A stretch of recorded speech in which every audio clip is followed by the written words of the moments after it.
Okie doke. Well, welcome everybody. I'm going to just start off with the this week's news, and then I'll ask if anybody has any specific questions. And then I thought Bruce Haber had sent through some stuff about community solar, so I thought I'd touch community solar. And then I know what came up before about neutrals in your power systems. And I thought I just, because I was doing some research there, I thought I'd just mention something or get some feedback. Okay, so in solar news this week, utilities, a lot of utilities are out there looking for solar. And so just to give you a sense of the proportion of solar that's installed in the US by utilities versus what we normally think about like residential solar or commercial solar. Actually, 73% of all solar in the US in 2020 was utility scale solar. 10% was commercial, 17% residential. So fully 3/4 of it is utility scale. So PECO in Pennsylvania is out looking for RECs, and they said they were buying 8,000 of these RECs. And I started trying to research to see what exactly does that mean, you know, as far as how much power, and couldn't find anybody who was willing to tell me that. But I did find a interesting thing that PECO just went to a time of day pricing model as of September of last year. And to give you a sense of how they're pricing their power, the peak load rate is 16 cents a kilowatt hour from PECO. And that is anytime from 2 to 6 in the afternoon. So from 2 until 6, which corresponds nicely with solar, that's their peak load, 16 cents. Off peak, 5 cents a kilowatt hour. So from 16 to 5, and that's anytime from 6 p.m. to midnight and 6 a.m. to 2 p.m. And then super off peak, which is from midnight to 6 a.m., is 3 cents a kilowatt hour. So to me, that's a demonstration of one of the reasons a lot of folks are going to be wanting to have batteries installed in their systems. Because if you look, even without solar, the difference between using power in the afternoon at 16 cents a kilowatt hour and using power in the evening or late at night at 5 cents or 3 cents. So let's say you've got a situation where your vehicle, your electric vehicle or your battery is being charged during the afternoon. Well, you could drain your batteries during the afternoon and then recharge them in the evening, even if you didn't have solar. And that way you would offset the 16-cent power and then replace it with 5-cent power, just by load shifting by a couple of hours. So we're going to see a lot of people out there, solar or not, who are going to want battery backup in their homes. And of course, I think electric vehicles are a good option for that. So what state is that doing that? Pennsylvania. Yeah, Pennsylvania. But this is pretty much, I mean, a lot of the states like California, Colorado have had time of day pricing, Hawaii. We're just starting to see it now move into, you know, the more Midwestern states, the states that haven't been aggressive with their policies. But to me, that was pretty dramatic, from a 16-cent to a 5-cent. That's a real incentive. West Virginia is looking for, Appalachian Power is looking to install 150 megawatts of solar. Maryland's looking for another 25 megawatts of solar, which brought me to another bit of news. There was a recent white paper released by the Coalition for Community Solar Access. And basically they found that there is increasing bottlenecks in getting these larger systems connected to the grid. And this is becoming a huge problem. The goals, the Biden goals by 2030 essentially state that we need to get 103 gigawatts of distributed solar, 137 gigawatts of distributed storage, 579 gigawatts of utility solar, and 442 gigawatts of utility wind to meet the 2030 goals. Okay, so that's what we have to get. Well, the problem is that right now, if you had a large solar array, from the interconnect request to the permit to operate is taking 3.5 years to get that connected to the grid. So that is simply, I mean, you're already saying we need all of these things in order to meet these goals. So effectively right now, if you're not already in the pipeline, you're not going to be getting a solar array installed, a large utility scale system for 3.5 years. So they recommended that there be improved procedures. Okay, I could have recommended that. And a process to compensate the utilities, because my guess is these utilities are saying, hey, there's no motivation for us to speed this along, you know, because it's basically enhancing our competition. And so the portion of the grid that we control, we're going to drag our feet. So they're saying, okay, you need to come up with a mechanism to compensate the utilities. There's another issue about fairly distributing the costs of interconnection.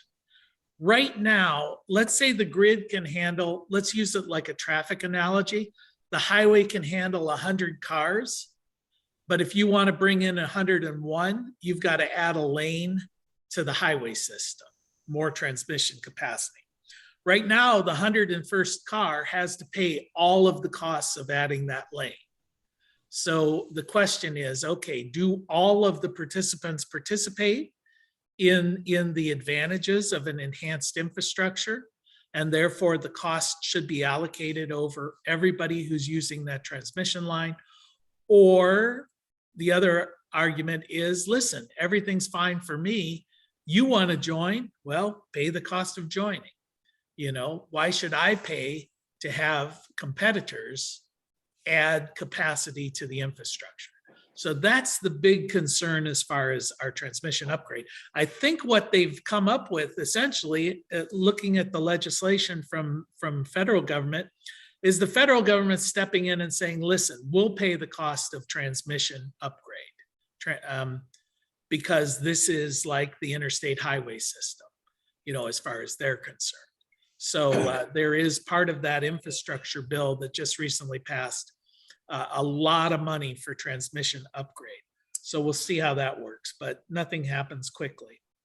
And another thing in that same transmission thing, there was a note that supply chain actually disrupted 11.4 gigawatts of utility scale power that was in the pipeline.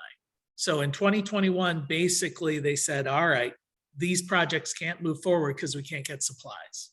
So that's a big issue. So not only do we have paperwork that's taking a long time within this access, but then we're getting supply issue that are pushing some of these things off as well.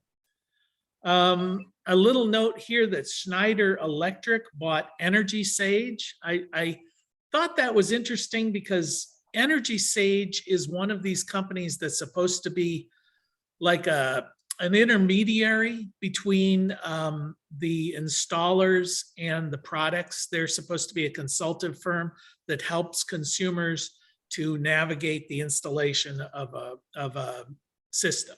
So they're saying, okay, we're going to help you pick suppliers, we're going to help you pick installers, and Snyder Electric is a supplier. So that's kind of interesting. We'll see how they walk that. And one product item that I found interesting, there's a solar company called, or solar panel manufacturer called Longi, I guess it is, Longi. And they have announced the release of a 54 cell solar panel. So if you read any of my textbooks, you'll know that traditionally solar panels have been 60 cells or 72 cells for the bigger, more commercial ones. Well, now they've come out with a 54 cell, but the cells are bigger. So it's the first time, I think, that the M10 cell is being used commercially. And they refer to these cells M1, and then there are a bunch of intermediates, I guess 9 of them. The M1 was the standard size cell for many, many years. It was 156.75 millimeters square. The M10 cells are 182 millimeters square. So what we're doing is we're getting larger and larger cells. What this first panel did is said, okay, we'll keep the size of the panel the same, but we'll reduce the number of cells. But I suspect we'll find in the not too distant future, some of these bigger cells are going to mean much bigger panels, because we have seen a move towards larger and larger solar panels. Okay, so that was all the news I had for this week. Any comments from anybody or any questions on any of that stuff that I just touched on? Give everyone a second. All right, did anybody have anything they wanted to bring up for the good of the cause before I move on? Yeah, Chester? I just wanted to ask, what's the advantage of having a bigger panel? The advantage of a bigger panel is basically if you can get more power, the amount of labor to install a large panel is typically about the same as the amount of labor to install a smaller one. So you're getting more, more cost-effective installations. The problem that we were running into up until recently is essentially OSHA said if a panel weighs more than 50 pounds, it really takes 2 people to lift it and move it around. And effectively, if you've ever tried to work with these panels, I think realistically it takes 2 people to shift them. Otherwise you risk damage, especially if there's wind. So kind of, I think they're coming to that perspective of saying, well, you know what? 2 people are going to be hoisting these things around anyway. We can just keep making them bigger and bigger and bigger. So now we're starting to see 500 watt panels, 600 watt panels. So they're getting quite large. I know that there were 72, and then I saw there were some 96 cell panels out there on the market. So, I think it just always reminds me of boom boxes in the 1980s. They just keep getting bigger and bigger, but it's more an economy of installation. Any other questions on the news? Yeah, Tim? Your hand went up. You're muted still, Tim. Looks like we're dealing with the monopoly with the utilities, isn't it? Giving the monopoly to the utilities? No, it looks like we're dealing with the monopoly of the utilities as far as like the restrictions they're putting on the distribution and everything. That whole grid is paid for already. Yeah, and plus they got a lot subsidized too. Yeah, there's all the right-of-ways were provided at no charge, because it was a monopoly situation. Yeah, I think we're seeing a real pushback from the grid, from the utilities. We're seeing that against net metering laws. Fair or not, I don't know. I wouldn't want to be a utility right now because your business model is really under threat, and I don't think they're culturally equipped to deal with it. Gabe, you had a comment? Yeah, just a first sharing and then a quick question. So several friends have been sending me their solar quotes for feedback, and just sharing that they've consistently been just above $4 a watt in terms of the pricing. The proposals ignore shading on the roofs, and they'll often install east-west facing panels and give them full credit, among other kind of errors in the proposals. This one happened to use long I or Longi solar panels, so that's a connection to what you were just describing. But it also included a Tesla Powerwall, and I had read somewhere that to get a Tesla Powerwall at this stage, you had to install it in combination with a Tesla solar system. But this proposal was obviously not that. Just getting an update from you as to whether whether that's still an issue or you can buy power walls separately. I haven't heard anything about requiring Tesla, a Tesla system with a Powerwall, but I did talk to an installer here in Ohio who was certified by Tesla to start installing Powerwalls, and they dropped the whole product line because they simply couldn't get product. Yeah. And this was before the supply chain disruption. So they basically dropped them saying, listen, they're just too difficult to deal with. And we couldn't get support or product. So I think Tesla has their share of problems. So our rough electricity rate down here is around 10 cents a kilowatt. So kilowatt hour. So it's really hard to justify any of these projects are coming in at getting your money back in 20 to 30 years at what they're putting. So well, at $4 a watt, that's just crazy money. Are these things? Are these coming from the guys who are just showing up at your door and saying, "Let me do an evaluation," or are these reputable companies? They seem to be pretty large companies, but I've evaluated about 6 companies now, 6 proposals from different companies, and they're all coming in at about $4 a watt. Pretty consistent. Yeah. My son was quoted $4.23 a watt. Really? I was quoted $3.60 a watt. This one was at $4.11 a watt. Was this with batteries? Is this with batteries? No, I removed the battery from the equation. So in this one, I estimated the power wall installed cost was 10 grand. Yeah. And so I removed that from the quote. And so based on solar only, it was 411. Yeah, we've been doing a lot of commercial estimates, and we've been trying to use about a $2.80 a watt, price model but these are larger systems, usually 40, 50, 60 kW systems. It could be that your solar installers are just going flat out and they're saying, hey, if we got to deal with a small system, we're going to charge a premium price. Because they included in phase inverters, and the co-ops here are getting the $2.70 to $3 a watt range, but the individual proposals are $1 more than that. Yeah, I think they're just gouging. Yeah. Yes, let's go out and get drunk. I'm rich. You're good. I would charge $4 a watt. My God, my wife will love me again. Yeah. Yeah, I think those are kind of prices that you would hope to get, but really $3 a watt. Actually, the literature says $2.75 a watt is average in the US at this point. So anything coming in above that is obviously above average. It's higher than you would expect to pay. And if you do it yourself, you really should be able to come in at, $1.50 to $2 a watt, pretty easily for a residential system. So. If you remember correctly, that's why I took your course and did it myself.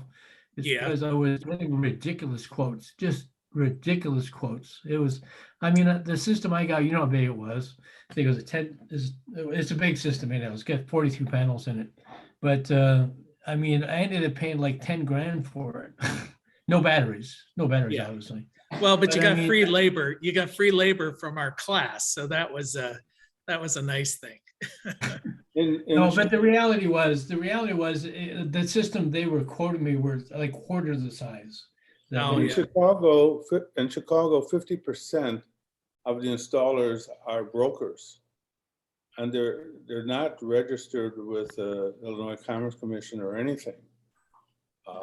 And they charge whatever you got. I have a friend who sells for them, and he went in on a job and he quoted a highball number, and they said, well, we get this. And he said, well, then we'll go down to that price. How do you change price in a second? But he's dealing with a broker, and they're out just to make as much money as they can. Yeah, I think this sort of points out the issue that we've raised, for years, that as solar becomes more mainstream, there are going to be a lot of the cowboys coming into the industry, the vinyl siding people, the charlatans, and it's something that we're going to have to address and deal with, because the public is going to get a sour taste in their mouth. We're out there touting that solar is cheap and solar is great, and then they get these $5 a watt bids and crappy installation and delays, and so I think I don't know what the response is going to be, whether it's state by state regulation, although the marketplace doesn't seem to be all that enthusiastic about regulating or licensing solar. So, and I don't know that I would be either. So I don't quite know what the answer is. Maybe we need a marketing venture that goes out and says, hey, this is what you should be paying. Anybody else who comes in and tells you different, kick them out the door. Who knows? So in the world of announcements, I know there's an upcoming seminar or webinar and that Bruce sent to me, Bruce Hubert. It's about end of life of solar panels. Essentially, should you reuse, refurbish, throw away, whatever. It's coming up on March 3rd. If anybody wants contact details on that, you can just put your email in the chat or whatever, and I'll send you the link for that. And then I was gonna bring up about community solar. So before I do that, anybody have any items other than complain about the price of solar, which I think we beat over the head pretty well there. Well, I think the other point is skilled labor. I mean, Yeah. that in this the state of Ohio, and I'm sure the other ones aren't any different, we can't get qualified people now. And that Intel's putting a new plant in, and they're going to take a lot of that skilled labor if we have any left. Yeah. They're talking about 800 employees, and I mean, we're talking about a highly technical plant. So, I mean, if we had a resource issue before, we're going to have a bigger one very, very soon. Yeah, and I saw another article talking about there's a big program happening in New York where they're going to retrain fossil fuel employees to install solar. And every time I see one of these, I just shake my head and say, it just because you work in one energy industry does not mean that your skill set will translate into another energy industry. It's like, it seems like such a myopic vision.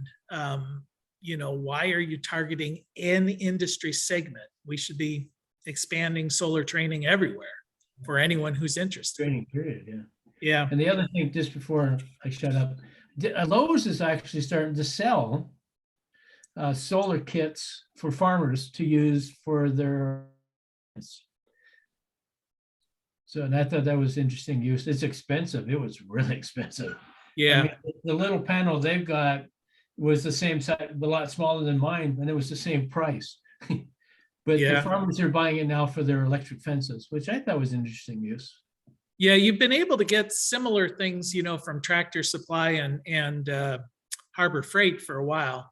But yeah, it'll be interesting to start seeing Lowe's holding little solar installation seminars like they do about how to hammer a nail, in the aisles, between plumbing and whatever. So. Yes. Yeah. Yeah, well, that's gonna give him my thought about, well, as you know, I'm in Trinidad and Tobago in the West Indies, Caribbean. In our country, the only person licensed to install a PV system is a certified licensed electrician. And that person must have must be licensed by the state to do that. No provision for anything else. And so even though we starting to see an uptake in government-funded projects, commercial size systems, all those specifications for tender is now reference to the company must have licensed electricians person must show some evidence of training, certification. So they're very strict with that in our country in terms of who actually install systems and even who put the design documentation forward. Okay, so I know you're in Trinidad and Tobago Yes. area there. So yeah, so a licensed electrician has to install. There Yeah. was a move in California that would be the case, but then it turned out they would get rid of 80% of the workforce if they did that. So they dropped that. And I ran into a situation in Minnesota when we'd installed a system that you had to have a master's level electrician on site. So we actually had to hire a master level electrician to sit in his car and sleep while everybody else installed the system. So the fact that, any regulation is something you can easily get around, but Yeah. I think, I don't know. I don't know that there's a simple solution to this. I think we have a wider problem of the fact that we don't have good, highly skilled technical people available in any of the skill trades, be it electricians, plumbers, people to fix your washing machine, so that's going to be a continued problem. It would appear that different governments are doing everything they can to make it more difficult and more costly. Yeah. To install the system instead of the other way around. Because remember years ago when I first got involved with you guys, the government was pushing individuals, homeowners, to get their system to feed the grid. And it sounds like they're going the other way now.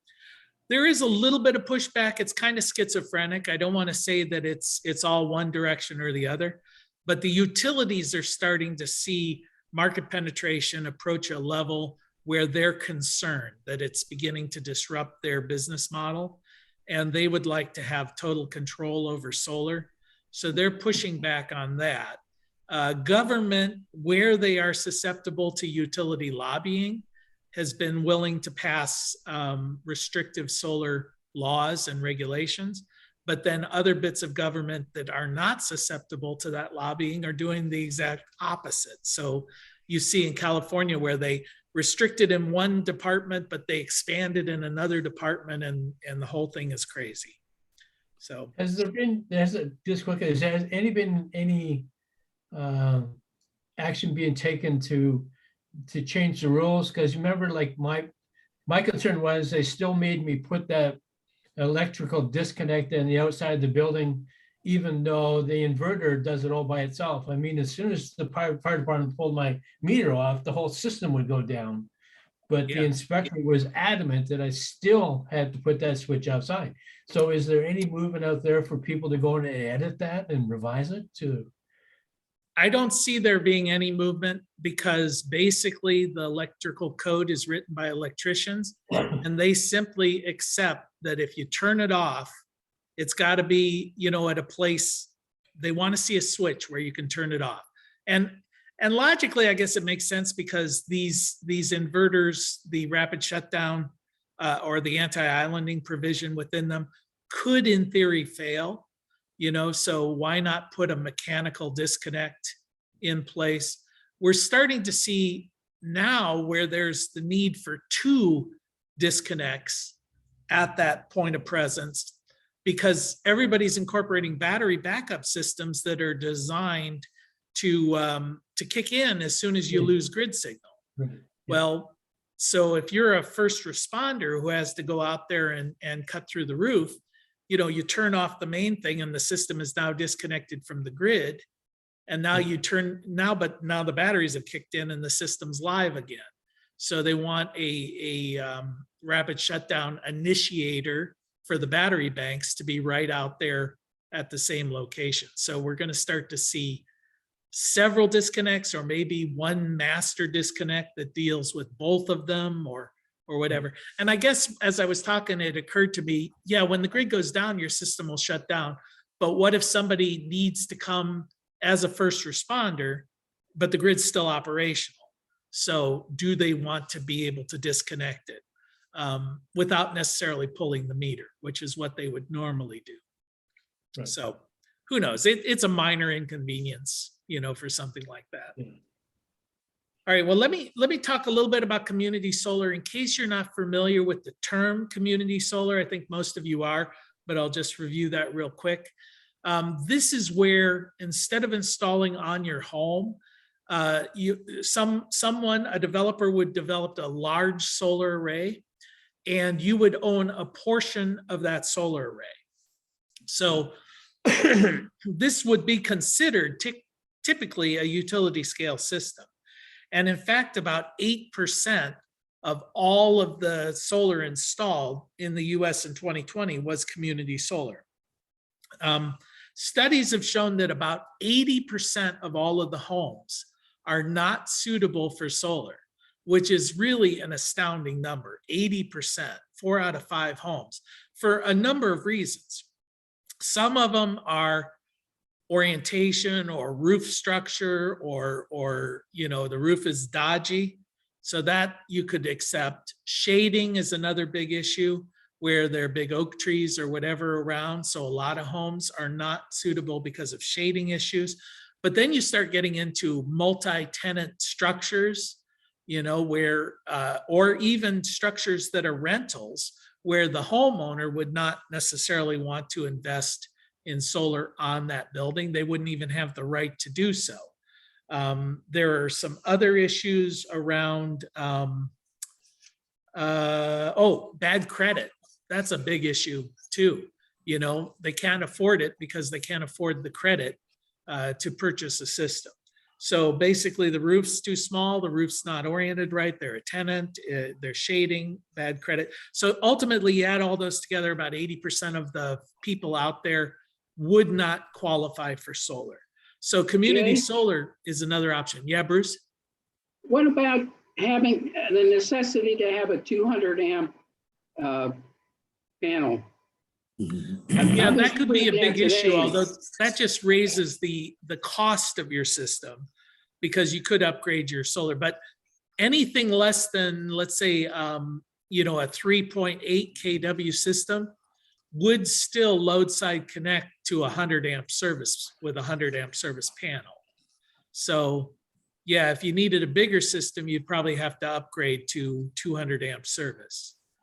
Is there another issue? Like, are there utilities that will not provide you with 200 amp service? Is that something? No, it's just that, I don't know, I was reading an article earlier, and that seemed to be a major disqualifier for all electric homes. Yeah, well, it is a big issue, and it'll add a few $1,000s if you've got to upgrade your service, your service panel, which can be a big deal.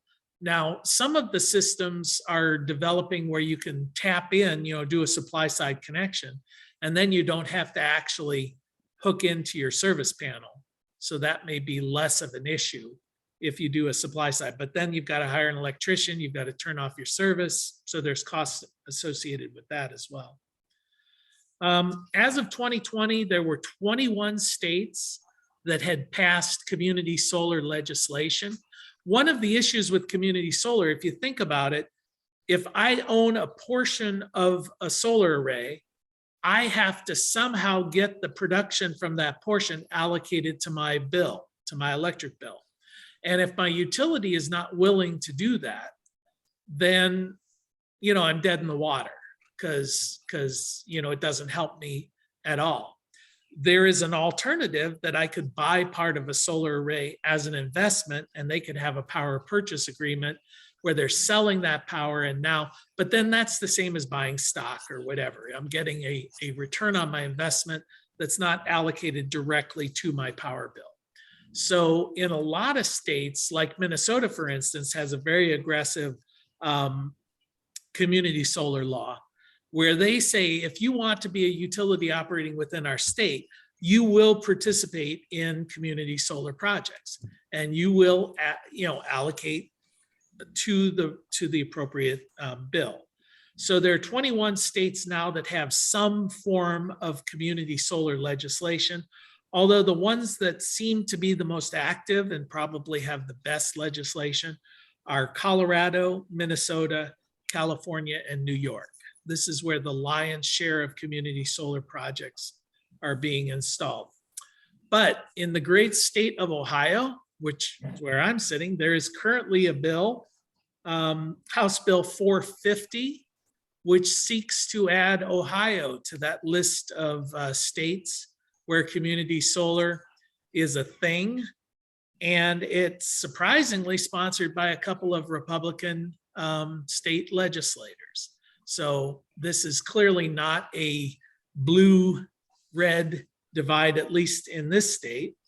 I was looking into the details of this particular law because I'm always a little skeptical with these things.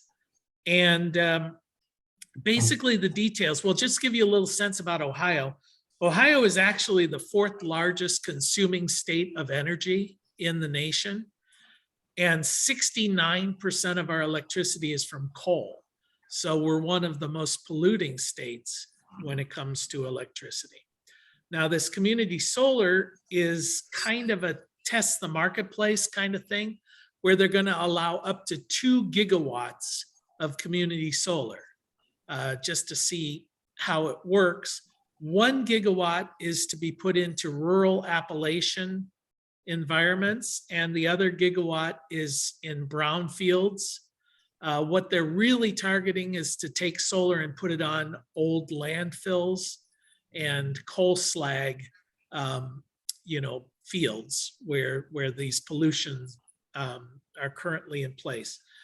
Some of the guidelines on community solar in this bill is that each facility must have more than 3 subscribers. So you can't just call it community solar and then only have 2 or 3.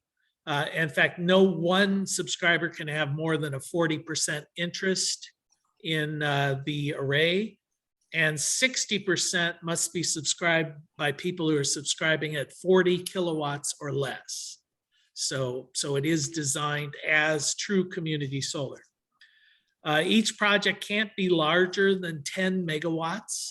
So these are relatively small systems, unless it's in one of these distressed locations. Then it can go, like a landfill, can go up to 45 megawatts. Still relatively small in the world of utility solar.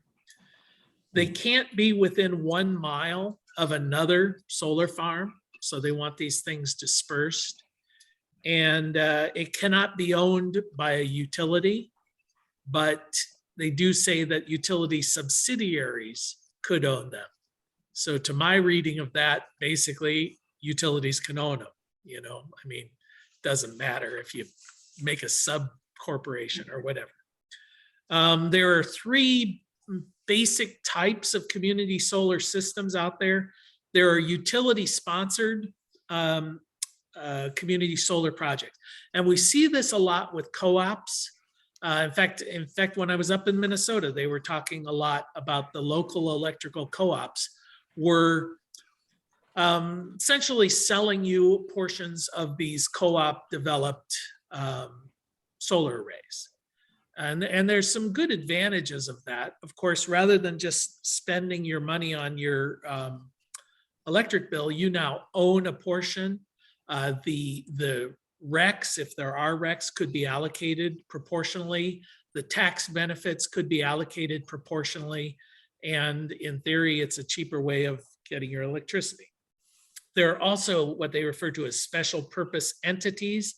These are investor-owned community solar projects, not owned by the utility, but developed by a third party. And these investors could either allocate back the portion that you own to your electric bill, or as I mentioned before, you could be selling that power as a power purchase agreement to a utility or whatever, and then the investors just simply get a return on their investment. And then there's a growing one, which are nonprofit sponsored community solar projects, which are kind of an interesting thing. They refer to those often as buy a brick programs, where a nonprofit like a church or a school or some other nonprofit entity develops a solar project and sells panels to people as a charitable donation and then keeps the power. So it's not really something you would benefit from other than you get a charitable donation. But these are something that are out there growing. in popularity and are referred to as community solar. So that's a little bit of a recap that I had on community solar. Anybody have any other insights? Or Yeah, I'll just ask a question, right? Working with a company, looking at some recent projects coming out of Guyana. In Guyana, a lot of the population lives in rural areas in the Amazon forest. And so therefore what they do, they have done is they have small power plants developed in these rural areas running on diesel generators, providing power to these communities. They are pushing with renewable energy integration in these rural areas now, solar being the main one of them. Could we say that a solar power plant, like in a microgrid sort of development, could be applicable to a community solar as well, or is it, you define it as something different? Sure, yeah. Yeah, what you're asking there is in a remote environment, like in a microgrid or whatever, could you, I mean, the traditional way would be you would develop a solar project and then sell the energy Right. to individuals. But you could do it like a cooperative or a community solar project where the people in that village or in that community could invest upfront and basically pay for a portion of this array and then have that array production allocated back to them. So that's definitely, but I think your regulatory environment would really be the biggest concern. You know, how is that handled? Okay, thanks. Yep, And in Bob? that situation, sorry. You know, I think all of this is great, but I'm a little confused on the point that when I deal with utility companies, they seem to buy power cheap and sell power expensive. I could be wrong. Yep. So why would a person go out and put an array out and sell it to the utility for cheap? Where's the justification financially? Well, they're going to get a return. I think there are a lot of people out there developing solar arrays and selling that power to the utility. And if they get 4 cents a kilowatt hour or 3 cents a kilowatt hour or whatever it is, they're making a pretty good return on their initial investment. Now, the price of solar, as it keeps getting cheaper and cheaper, and at the utility scale level, we've been talking about prices at the residential, but the average install price is less than $1 a watt for installed utility scale solar. So an investor can go out there and install a large project and make a pretty good return by selling power cheap to whether it's a utility or whether it's a school, for instance. I mean, there were a lot of people in Ohio who were going out and building an array, selling the power to the school, but then owning the project because the school didn't get any of the tax benefits because it's a nonprofit. So the investors were able to get those tax benefits. The school was able to get less expensive power, and the investors got a good return on their money. So there's a lot of money to be made out there in a lot of different ways. Okay, I'm sure there is. I just haven't got it into my brain yet. Or into your wallet. Or my wallet. But so at 3 to 4 cents a kilowatt, I'm out there selling at 13 cents, 12 cents a kilowatt and having a hard time. And there's no way I can buy even the system for $1 a kilowatt on that. I mean, those prices are high. So where do I even get these cheap systems that cost only $1 a kilowatt? Well, you're not going to because you're not doing utility scale systems. But one reason to mention this is if your utility started getting smart, you might be competing against somebody who has that economy of scale and is able to sell a solar array a lot cheaper than you would be able to sell it because they can go out there and develop a 20 megawatt system and sell in increments of, let's say, 20 kW to different homeowners. And they're able to mark it up quite a lot and still offer it at cheaper price than you could ever install it or even buy product for. So, fortunately, the utilities have not gotten that smart. But some of the co-ops are doing that in some locations. And the reason there is because they may be in a position where they want to invest in a solar array, but they don't have the cash to go ahead and pay for this. So they say, well, tell you what, guys, we're a co-op. Why don't we all pitch in and pay the upfront costs, and we'll allocate it back to you, and then keep a certain overhead, for our administrative costs. So that's a model that's out there and is working in different places. I understand every word you just said. But where do I get those cheap solar panels at $1 a watt? Oh, well, you can get solar panels. I mean, the wholesale price of solar panels are only about 25 cents a kilowatt hour, or a kilowatt, or not a kilowatt, a watt. So, I know some installers who do large purchases who are getting panels at 30 or 40 cents a watt. But when you're doing smaller systems, you're just not going to have that kind of buying power. I don't know, what are you currently paying for panels that you're installing? About 50 or 60 cents a watt for the panels? Yeah. So if you were putting in 100 times as many as you currently are, you might be able to get them for 30 cents or 25 So cents. it's all volume discount. Yeah, large discount. And maybe we start getting into some co-op purchase groups, for volume buying. And that's something I have to believe they exist somewhere. I'm not personally familiar, but if people would pool their purchasing. Give you an example of something that's out there. I was just at a board meeting for an organization called SOPEC, which stands for Sustainable Ohio something. Anyway, but they're an aggregator. So they work with a lot of different cities, small villages and cities in Ohio. And they purchase their power from AEP, from America Electric Power, as a block, as a co-op. And they're able to get pricing that is substantially less than if these cities were trying to buy it individually. And it turns out this little organization is now the second largest purchaser of power from AEP, behind the city of Columbus. And they're not only able to get good prices, but they've also negotiated favorable net metering rules and things like that. So I think we need to just get ourselves organized to where, we can get into some of these volume discount purchase clubs. We can make a Sam's Club for solar, right? Maybe not Sam's, let's say Costco. They treat their employees better, right? Well, the suppliers usually go to the biggest payers and give them the better costs and better pricing. And the little guy eventually gets kicked out, like, just go away. Yeah, possibly. I mean, that's always an issue, but there's got to be some ways around it. Right now is a difficult time for that because of supply chain disruption. Yeah. Chris, you had a comment?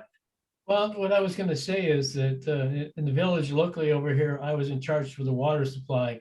So a utility, who cares? It's a utility. But the biggest problem we had was getting people to pay the utility bills. Because in the village where they didn't have individual shutoffs. What I'm getting to is you're going to add a cost, a fairly large cost to the system, because if you want to be able to cut people off who aren't paying, then you're going to have a method of doing that at each individual house. And that's going to cost a lot. It's going to cost a lot. And then to have the proper people monitoring and managing that system is going to add cost to that as well. Yeah. And it was. So, I mean, there's the way that the pros and cons, some are good, some are bad, some add some cost. I mean, but, and then the biggest problem we had over the water was we had nobody qualified to run the water. So we had to pay somebody to come in on a regular basis and make sure we were doing what we were supposed to do. So I could see the same thing for solar or water, whatever, it's still a utility. Yep. We had a big problem. We couldn't shut people off and they wouldn't pay. It was Well, a huge. it seems to me that one of the big disconnects that we're facing at the moment, and is something that needs to be resolved, is the cost of production of power through solar is getting less and less expensive over time. And we're seeing this in real terms. But the utilities are not passing along these savings to the end user. So there's gonna be some marketplace disruption one way or another. Either they're gonna have to make some changes and begin to pass along those savings, at which point it becomes harder to sell solar to the end user when they're only paying 8 cents a kilowatt hour than when they're paying 20 cents a kilowatt hour. So for our industry, that will be a disruption. Or there will be other players coming into the market that will fill that role, that will become competitors to the utility. Now, currently, we've been taking that model of the homeowner can be the competitor. You know, why purchase from a wholesaler when I can produce it myself?